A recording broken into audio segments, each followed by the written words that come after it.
ছেলেদের এমনি ভালো লাগে না, ছেলেদের প্রতি ফিলিংস না আইলে আমরা কি করতাম? এটা তো আমাকে দোষ না। আমাদের পরিচয় আর কি মানে টিকটক থেকে, তারপরে সে রিলেশনে যাই,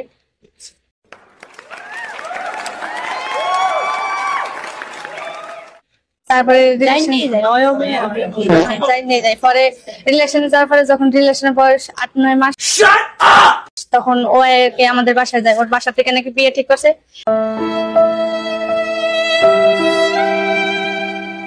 আমার কাছে না জানাই যায়। তারপরে আমি ও মরতে গেছি, ও মরতে গেছে, তারপরে কোনোভাবে বাচ্চা গেছি।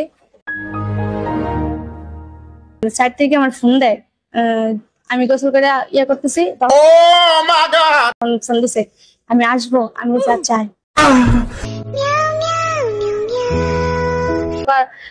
হঠাৎ যোগাযোগ বন্ধ হয়ে যায়, তারপরে সে আমি ফাঁকা লেগে গেছে।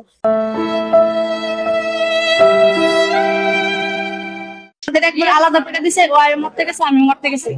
এখন যদি আরেকবার আলাদা হয় তো emotional damage. তোমাদের মধ্যে স্বামী কি?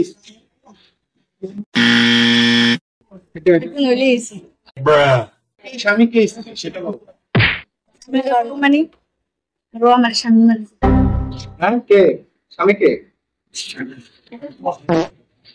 দুজন স্বামী কে? না, স্বামী আমরা একসাথে থাকতে চাই, বিয়ে হোক বা না হোক। আমারও